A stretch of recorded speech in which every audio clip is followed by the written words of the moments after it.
കഴിഞ്ഞ വർഷങ്ങളിലും ഈ രീതിയിലുള്ള ക്രമക്കേടുകളും തട്ടിപ്പും നടന്നിട്ടുണ്ടാവാം എന്ന് നമ്മൾ കരുതേണ്ടിയിരിക്കുന്നു. കാരണം ഇത്രമാത്രം പ്രശ്നങ്ങൾ ഉള്ള ഒരു സാഹചര്യത്തിൽ പോലും ഈ ആടിയ ശിഷ്ടം നെയ്യ് ത്തിന്റെ ആ അഴിമതി അല്ലെങ്കിൽ ആ തട്ടിപ്പ് നടന്നിരിക്കുന്നു എന്നുള്ളതാണ് ഇപ്പൊ മനസ്സിലാക്കാൻ സാധിക്കുന്നത്. അതായത് പ്രാഥമികമായ ഒരു അന്വേഷണത്തിൽ തന്നെ ഏകദേശം 13,679 പാക്കറ്റ് നെയ്യുടെ കുറവാണ് കാണുന്നത്. അതായത് 13 ലക്ഷത്തിലപ്പുറം വിലയുള്ളതാണത്. കാരണം ഇത് പാലക്കാടുകാരനൊരു കോൺട്രാക്ടറാണ് ഈ ആടിയ ശിഷ്ടം നെയ്യ് പാക്കറ്റുകളിലാക്കി 100 ഗ്രാമിന്റെ പാക്കറ്റാക്കി ഭക്തർക്ക് കൗണ്ടറിൽ വെച്ച് 100 രൂപ വിലയ്ക്ക് നൽകിക്കൊണ്ടിരിക്കുന്നത്.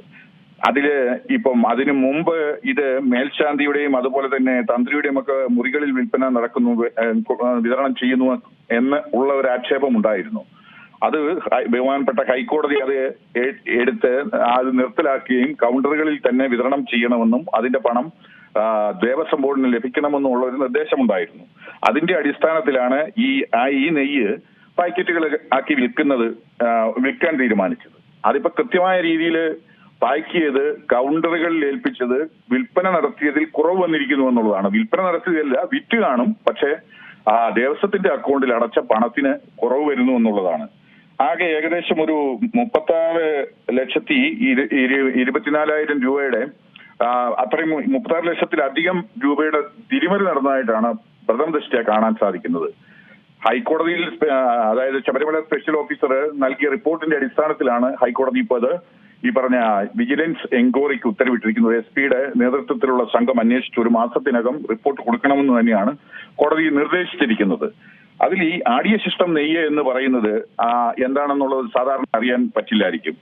അവിടെ ഈ നെയ്യഭിഷേകം എന്നുള്ളതാണ് ശബരിമലയിലെ ഏറ്റവും വലിയ പൂജയും പുണ്യപ്രവൃത്തിയും ഒരു ഭക്തനെ സംബന്ധിച്ചിടത്തോളം ആ നെയ്യഭിഷേകമാണ്. അവര് ഇരുമുടിക്കെട്ടിൽ കൊണ്ടുപോകുന്ന നെയ്യ് അയ്യപ്പ ഭഗവാന്റെ വിഗ്രഹത്തിൽ ഒഴിച്ച് അല്ലെങ്കിൽ അഭിഷേകം ചെയ്ത് അതിൽ നിന്ന് കിട്ടുന്ന നെയ്യ് തിരിച്ചു കിട്ടുന്ന അല്ലെങ്കിൽ വാങ്ങിക്കൊണ്ട് വരുന്നതാണ്. അതിന് ഔഷധ മൂല്യവും ആത്മീയമായിട്ടുള്ള ശക്തിയും നൽകുന്നതാണെന്നാണ് ഒരു ഭക്തന്റെ വിശ്വാസം. അപ്പൊ അത് വളരെയധികം ആത്മീയ വാല്യൂ അല്ലെങ്കിൽ വിലയുള്ള മൂല്യമുള്ള ഒരു വസ്തുവാണ്. അപ്പോൾ അതിൽ പോലും ഇങ്ങനെയുള്ള തിരിമറികൾ നടത്തുന്നു. ഇത് ജീവാത്മാവും പരമാത്മാവും എന്നാണ് ഇതിനെ വിശേഷിപ്പിക്കുന്നത്. കാരണം ഈ നമ്മൾ കൊണ്ടുപോകുന്ന തേങ്ങ ശരീരവും അതുപോലെ തന്നെ നെയ്യ് അതിന്റെ ആത്മാവുമാണെന്നുള്ളതാണ്. അത് ഭഗവാനിൽ ലയിച്ച് ആ ഒരു അവസ്ഥയിലാണിത്. അത് തത്വമസി എന്നുള്ള അവിടെ നമ്മൾ അവിടെ അയ്യപ്പ ശബരിമലയിലെ ഏറ്റവും വലിയ എന്താണ് ഉപദേശം ഇതിൽ ഒരു ഉപദേശം സ്വാർത്ഥമാകുന്ന രീതിയിലുള്ള ഏറ്റവും വലിയൊരു പ്രവർത്തനമാണ്. അല്ലെങ്കിൽ ആ ഒരു ഭക്തനെ സംബന്ധിച്ചും ആ ശബരിമലയുടെ ഏറ്റവും വലിയ മഹത്വം നിലനിർത്തുന്ന ഒരു പ്രവർത്തനമാണ്. അതിൽ ഈ അഭിഷേകം നടക്കാൻ സാഹചര്യം ഉണ്ടാവാത്ത ഭക്തർക്ക് വേണ്ടി കൊടുത്തുവിടുന്നതാണ്. അതായത് അഭിഷേകത്തിന് ശേഷം ലഭിച്ചിരിക്കുന്ന ഈ നെയ്യ് ഒരു തുക നിശ്ചയിച്ചുകൊണ്ട് അത് കുഴപ്പമില്ല. പക്ഷേ അത് വീടുകളിലും ഒക്കെ ഇരിക്കുന്ന ആളുകൾക്ക് ഈ നെയ്യ് അവരുടെ ഭക്തിയുടെ അയ്യപ്പനോടുള്ള ഭക്തിയുടെ പ്രകടനം കാഴ്ചവെക്കുന്നതിനും അത് ആ രീതിയിൽ ആവുന്നതിനും വേണ്ടിയാണ് കൊടുത്തുവിടുന്നത്. അതിൽ പോലും ഈ രീതിയിലുള്ള ഒരു തിരിമറി നടത്തുന്നു എന്നുള്ളത്. കാരണം സ്വർണ്ണക്കൊള്ള നമ്മളിപ്പം കണ്ടുകൊണ്ടിരിക്കുകയാണ്. ദിനംപ്രതി അതിലെ പുതിയ വിവരങ്ങളും പുതിയ കാര്യങ്ങളും നമ്മൾ മനസ്സിലാക്കിക്കൊണ്ടിരിക്കുകയാണ്.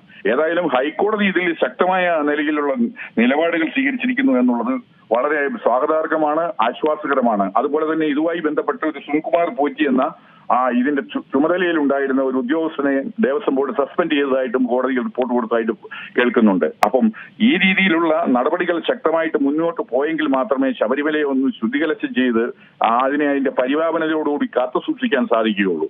അപ്പൊ ഏതായാലും ബഹുമാനപ്പെട്ട കോടതി ഇതിൽ ഇടപെട്ട് എല്ലാ കാര്യങ്ങളും ഭംഗിയായിട്ട് നടത്തുന്നു. വിശ്വാസികൾക്കും അതുപോലെ തന്നെ എല്ലാ ആളുകൾക്കും അതിലൊരു ആശ്വാസം ഉണ്ടാകുന്നുണ്ട് എന്നുള്ളത് വലിയൊരു കാര്യം തന്നെയാണ്. അതെ, ഈ ശബരിമല സ്വർണ്ണക്കൊള്ളയുമായി ബന്ധപ്പെട്ടുള്ള ഇത്രയും പ്രശ്നങ്ങളൊക്കെ വലിയ രീതിയിൽ ചർച്ച ചെയ്തുകൊണ്ടിരിക്കുന്ന അല്ലെങ്കിൽ ഇത്രയും പ്രശ്നങ്ങളൊക്കെ നിലനിൽക്കുന്ന ഒരു സമയത്താണ് ഈ നെയ്യിലും ക്രമക്കേട് വന്നിട്ടുള്ളതെന്നുള്ളത് അതിന്റെ ഗൗരവം തന്നെ വർദ്ധിക്കുകയാണ്. കാരണം അവിടെ ഇത്രയും വിവാദങ്ങൾ നടന്നിട്ടുണ്ട്, സുരക്ഷയൊക്കെ ശക്തമാക്കിയിട്ടുണ്ട്. പക്ഷെ വീണ്ടും അവിടെ ഈ ക്രമക്കേടുകൾ നടക്കുന്നു എന്ന് പറയുമ്പോൾ സാധാരണ ജനങ്ങൾ അതിൽ നിന്നും എന്താണ് മനസ്സിലാക്കേണ്ടത്? അല്ല, അത് തന്നെയാണ് ഇതിനകത്ത് നമുക്ക് മനസ്സിലാക്കാൻ സാധിക്കാത്ത ഒരു കാര്യം. മാധ്യമങ്ങൾ മാത്രം സൂക്ഷ്മമായിട്ട് അവിടെ നിൽക്കുന്നു, അധികാരികൾ നിൽക്കുന്നു, കോടതികൾ നിൽക്കുന്നു, വിജിലൻസ് പോലുള്ള അന്വേഷണ ഉദ്യോഗസ്ഥർ, SIT പോലുള്ളത്, അതെല്ലാം അവിടെ നിൽക്കുന്നു. അതുപോലെ തന്നെ പൊതുജനങ്ങളും ഇപ്പോൾ നിലവിലുള്ള ദേവസ്വത്തിന്റെ നേതൃത്വവും എല്ലാം നിൽക്കുന്ന സാഹചര്യത്തിൽ പോലും ഈ രീതിയിലുള്ള വീഴ്ചകൾ സംഭവിക്കാൻ ഒരിക്കലും പാടില്ലാത്തതാണ്. അതാണ് ഇതിനകത്ത് വളരെ ഗൗരവമുള്ള ഒരു കാര്യം. കാരണം അപ്പോൾ ഇതൊന്നും ഇല്ലായിരുന്ന സാഹചര്യങ്ങളിൽ എന്തായിരുന്നിരിക്കും എന്നുള്ളതാണ് നമ്മൾ കരുതേണ്ടിയിരിക്കുന്നത്. ഏറ്റവും പുതിയ വാർത്തകളും വിശേഷങ്ങളും വിരൽത്തുമ്പിലറിയാൻ സീ മലയാളം ന്യൂസ് എല്ലാ ഡിജിറ്റൽ പ്ലാറ്റ്ഫോമുകളിലും ലഭ്യം.